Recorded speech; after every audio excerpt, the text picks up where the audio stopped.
We're doing the thing. It's Halloween for Halloween. Happy Halloween. I wore, just for this occasion, The scariest shirt imaginable. Scariest shirt I own. Wow. The fourth best team in the NFC North.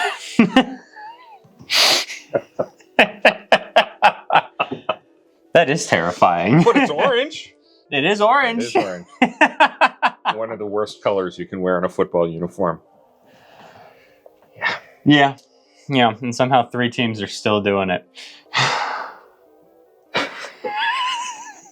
Welcome to Pork Chops, Rice, and Peaches, and happy Halloween. I'm Richard. I'm Noah. And we've been planning tonight for a while because we are going to talk about, appropriately, the 1978 John Carpenter movie, Halloween. Written by John Carpenter and Deborah Hill, starring Donald Pleasance, Jamie Lee Curtis, and Tony Moran. Today, I was this many years old when I learned the name of the actor who played Michael. Yeah? I didn't even know he got a credit for that. Really? Yeah.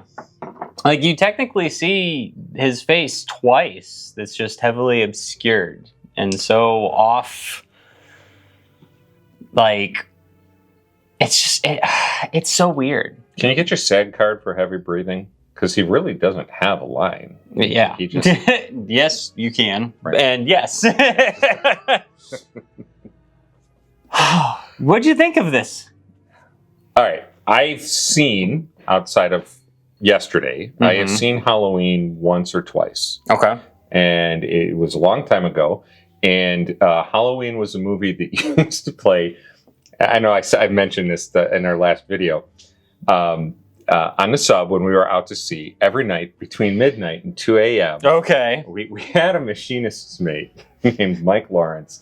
And Mike ran a program called Hacker Theater. Yes. And Hacker Theater was the midnight movie. And it was always a bad movie. He always picked just slasher flicks. Well, I was always in the galley cooking, which means I could hear Hacker Theater. I could just never watch Hacker Theater. So, like Porky's, Halloween is a movie that I have heard a couple hundred times. I mean, there's not much to hear. No, there isn't. However, I heard that not much a lot while I was cooking in the galley. So, because I was frequently the overnight cook. And, I sat and I watched it, and I have to say, I've got mixed feelings about this movie. Yeah? One. Okay. All right.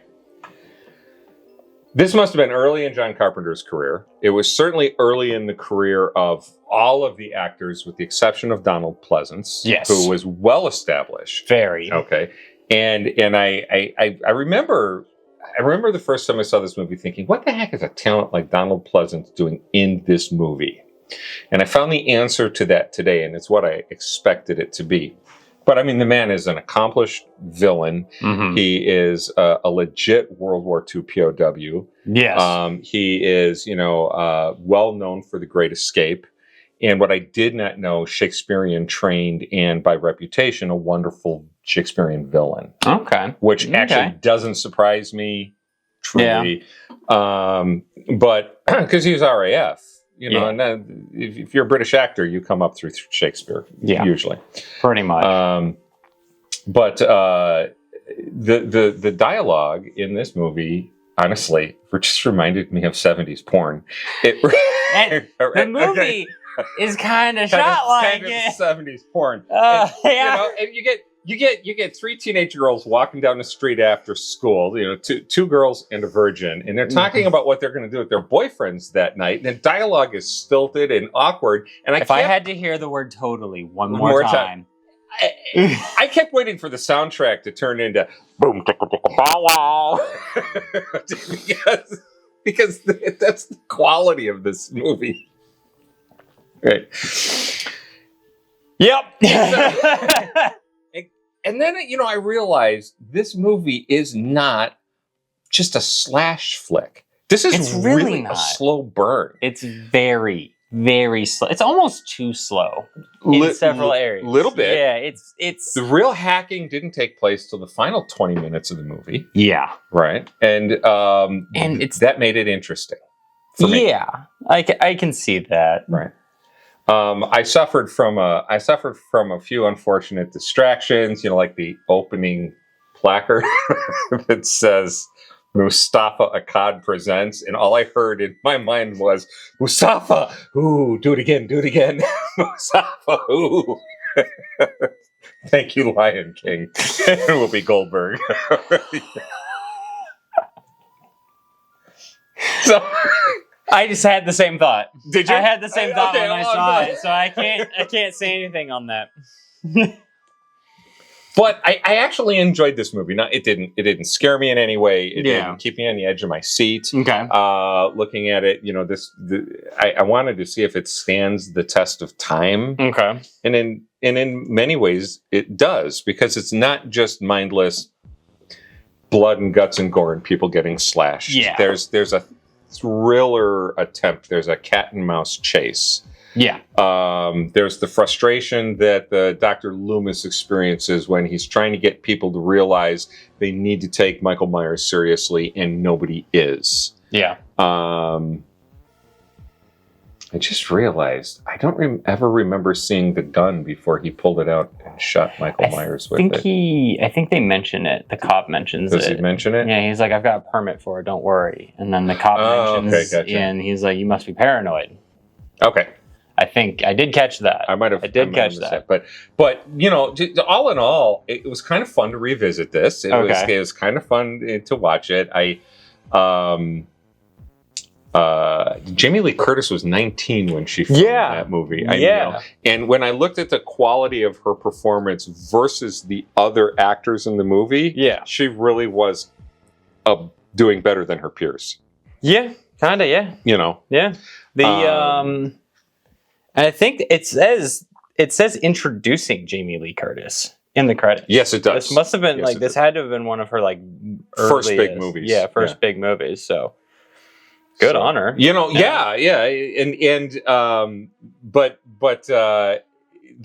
Really the fun part of this movie was the things that I noticed that I understand, the suspension of disbelief, but I'm like, Michael Myers, for being locked away in an institution for 15 years, was an incredibly good driver. That's what I said. I literally said the same thing. I have the exact same. I literally wrote down, how did he know to drive? How did he know how to drive? So there's no jerky stops and starts. They bring it up in the movie. Yes. And he overnight drives 150 miles in the dark without GPS and gets exactly to where he wants to go. Exactly where he needed to go. And, I mean, there was no way that car had a full tank of gas. And he stopped along the way and murdered someone in a red truck. Yeah. Yeah. That was. And and again, he must have stopped for gas, so he must know how to fill up a gas tank. Yeah. And pay for it. Mm-hmm. He knew how to secure power to the house. Yes. Right. Now, this is, does no one in that small town believe in lights anywhere? No. There's no street lights. Nobody has lights on. Everybody keeps their house pitch black. Everyone apparently, all the parents apparently go out on Halloween. Thank you. On Halloween, apparently that's just like, well, let's just hire some babysitters and leave town. The parents are doing the exact same thing the teenagers are doing. Let's just put it that way. Quite possibly. Probably. Quite possibly. Yep. Probably. And then, I loved, I haven't even write her name down. What is Jamie Lee Curtis's character name? I don't know. It's Jamie Lee Curtis. I didn't even bother paying attention to what the character's name was. She runs next door to the neighbor's house and she's screaming. And she's genuinely panicking. And she did that very well. Yes. Unlike the rest of right? The first murder that took place did not sound like a murder. No, at all. No. And I don't know, if someone comes up on my porch and I'm home and they're screaming, I'm probably going to investigate. Yeah. Might be calling the police. Yeah. Might poke my head out the other door to see if I'm being set up for a crime. Yeah. Or is someone really in jeopardy? Yeah. There's things to do. No, they just turn the lights off and go to bed and let the person scream on their front porch. Like, lovely neighborhood that they live in. Yeah. It's wonderful. Yeah. So the fun part of this movie really was looking at all this stuff and saying, really? But the interesting thing that kept rolling through my mind in all of this is this movie started the trend that paved the way for Friday the 13th. Yeah, and really, I wasn't Freddy Krueger. I wasn't quite sure on that, just because I wasn't. In my head, I don't know the timeline of when these movies came out. So is this actually like one of the start of the slasher genre as we know today? I think I was having the same question because I could believe that. I don't know. I don't know when Friday the 13th or let's find out. Yeah, right. Let's just figure this out, because that'd be interesting. Because if so, not bad Friday for a first outing. Movie. And you see the tropes that kind of define. Friday the 13th was 1980. It's a couple years later. Right. Right. What about Nightmare on Elm Street? Nightmare on Elm Street movie. 1984. Yeah. So this kind of did. This kind of paved the way. Of course, they're watching The Thing. Apparently. Weren't they watching The Thing on the television? Yeah, they might have. Yeah, the original. Right. I think not the Kurt Russell 1990s or late 1980s one. Yeah, I don't remember. I mean, horror movies have been around forever. Oh yeah, horror movies, but like slasher flicks specifically. Then yeah, I can see where the genre got its kickstart with Halloween. Yeah. It really did. It really did. The stereotype, like literally all the stereotype. I mean, get out of the way. The nudity in slasher films. Well, there was. I expected there to be a ton of nudity in. I honestly, this was a lot tamer than. Well, no, there was only one that I saw moment of nudity, and it was so slight and it was so fast. There's a couple, but it wasn't egregious in terms of there's the very beginning, and then there's the entire sequence with the couple.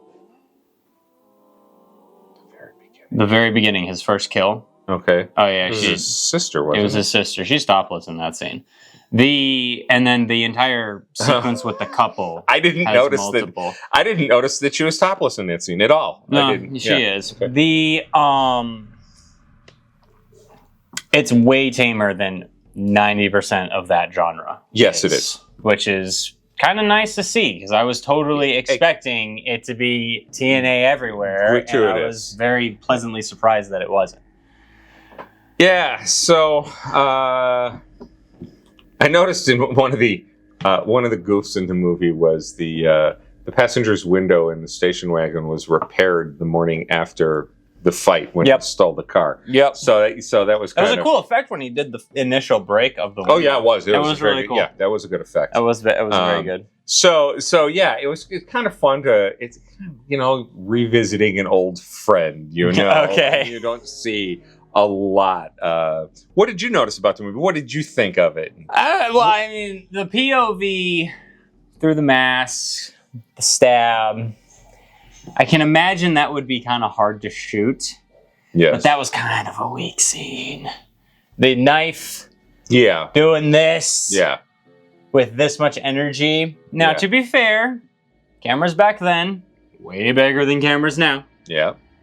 So that would have been a lot harder to film, especially with like any sort of frame silhouette with it. So props for pulling it off. That was cool. I like the reveal in the beginning that he's a kid. Yes. On the fit. That is very well done. I like that. That is really cool. We covered most of these, actually. Well, the kids who are talking about the boogeyman, honestly, they did them dirty throughout the whole film. Yeah, they did. They did.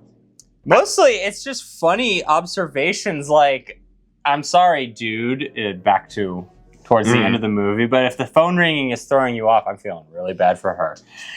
All right? If that's your biggest problem, okay. Yeah. You got other problems, dude. Yeah. Wait till the kids start pounding on the door. On that note, though, same dude, how did he get pinned to the wall? Okay, so... That knife is this long. All right. this is my. His body is the same thickness. I guarantee it. There's no way. I wrote, I'm throwing a BS flag on pinning a person to the wall with a French knife. Yeah. The longest kitchen French knife I've seen is 12 inches. Usually they're 8.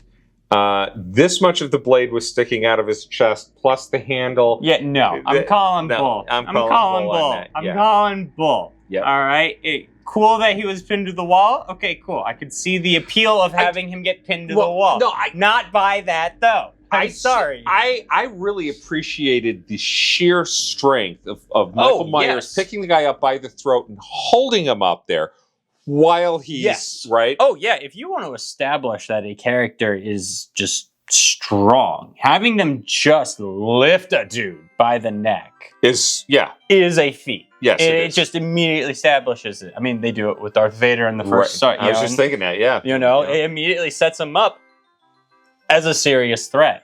And then, if you want your horror villain to be that way, you're going to do the same thing. It's a tried and true classic technique. I would have bought it a little bit better if he had grabbed, turned the face sideways, and stabbed through the throat. Yes. I could have bought that one. I could have bought that one. Yeah. Yeah. I could have potentially bought that one. But not right underneath the No, absolutely. That blade was not in the wall. That knife was not in the wall. That dude is standing on a chair, motionless, with a fake knife in his anyway.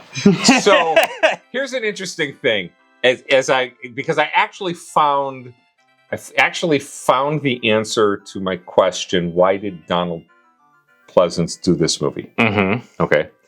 And because outside of the Great Escape I saw him in, I remember him as Blofeld. Yes, right, in the Bond movies, and I know he had a longer, more distinguished career than that. And then I found a quote from him that says, "There was a sort of horror picture that I did called The Mutations, 1974. Okay, I think I did that solely for the money. I have 6 daughters, and they can be quite expensive. So one has to keep working and be able to pay the bills." And I thought, oh, he's Michael Caine, who, when he gets criticized for Jaws 4, says, I bought my mom's house with it. Yep. Donald Pleasance is no different. He just took the job. Right? And it's an easy way for a younger director to ensure that they have some... It's a very easy way, I've noticed, for young directors to get a lot of attention on their film, is that they set up their movie in a way where they hire an A-lister. Yes. Or an A-lister of the time. Right. And it draws attention to the movie. Yes. And it helps people come to see that A-lister, and then... Well, people come to see that A-lister or that celebrity in particular, and then they see all the other ones. And you can pay the other ones slightly less, pay that one slightly more. Everybody's happy. You get the film that you want. And I had forgotten, you think Halloween, what's the first thing you think of?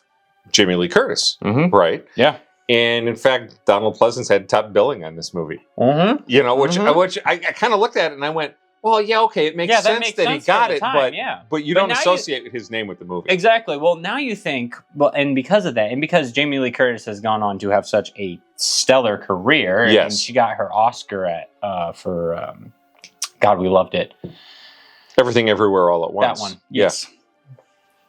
I have the difference, between her in Halloween and her in that just shows that she's grown and improved as an actress. Her craft has improved so much. It's really kind of cool to go see her at the beginning of her career. Yeah. So there were 2 that I was thinking of that that along those same lines, the comparisons. Trading Places. Mm-hmm. And the other one is, and I put it on our list of things to cover, A Fish Called Wanda. Yeah. Because you look at that movie and you look at her performance in that movie, and it is just light years ahead of, right? And and what was the movie she did with Schwarzenegger? They played husband and wife. And it's a good movie. Tom Arnold is in it. Really? Yeah, it's a really good movie. I know what you're talking about. I haven't seen it. Yeah. You haven't seen that? No, I haven't seen that. We need to do that if you haven't seen it. That is a good movie.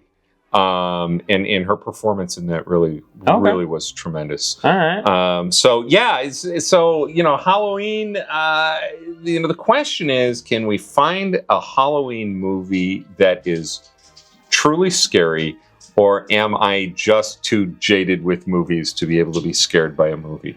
Well, see, again, slashers, not really big into them. When I've said in the previous videos that I'm not big into horror flicks in general, it's typically slashers. Yeah. And it's typically the cheaper cash grab, which horror, fun fact for everyone out there, is the most saturated genre in Hollywood. Probably. It is the most more horror films are made than any other genre of film. That's what I'm trying to say. No, I got it. And it makes sense because horror can be done on a very low budget. Yes. It can be done on an extremely low budget. This one was done on this movie was made, $1977. Yes. This is big money. This movie was made on a $300,000 budget. Wow.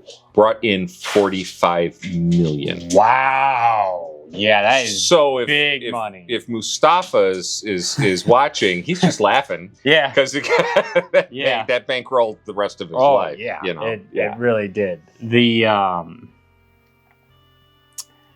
not surprised that I completely lost my train of thought there. Sorry. Anyway, yeah. Oops.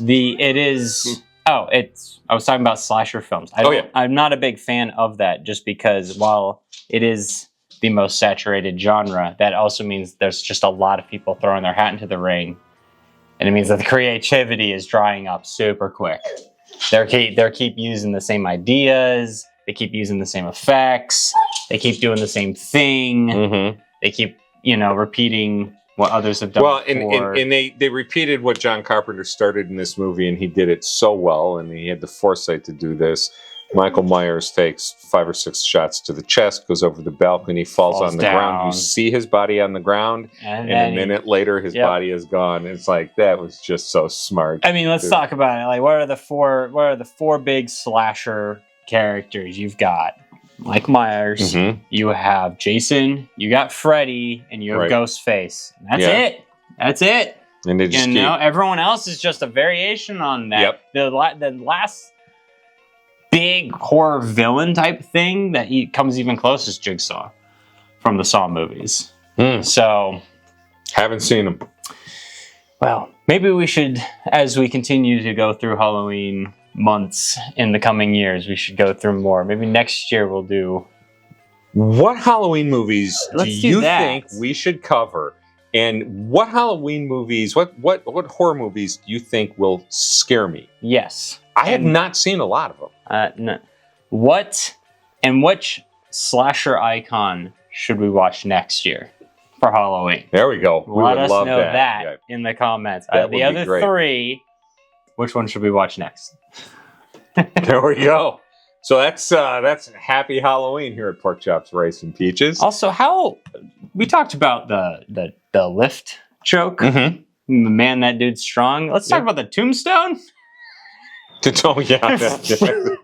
Straight up out of the ground. Apparently. Didn't rock it side to side. Nope, didn't rock it back and forth. That was a perfect patch. Yes, it was. Yes, it was. Let us know your thoughts on Halloween in the comment section down below. Thank you so much for tuning into this week's episode. See you next time. Bye-bye.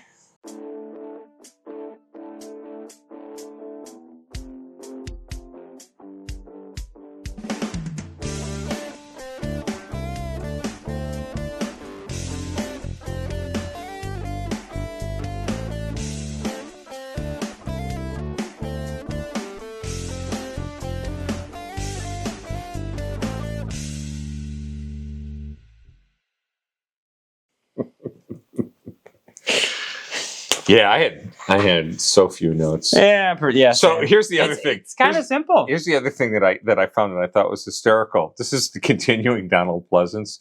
I have homes in Spain and France, and I do to have, shall we say, extravagant ways.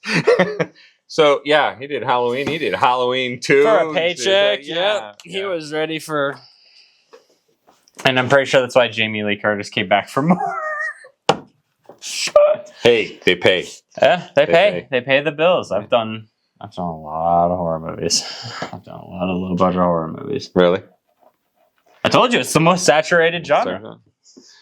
Well, yeah.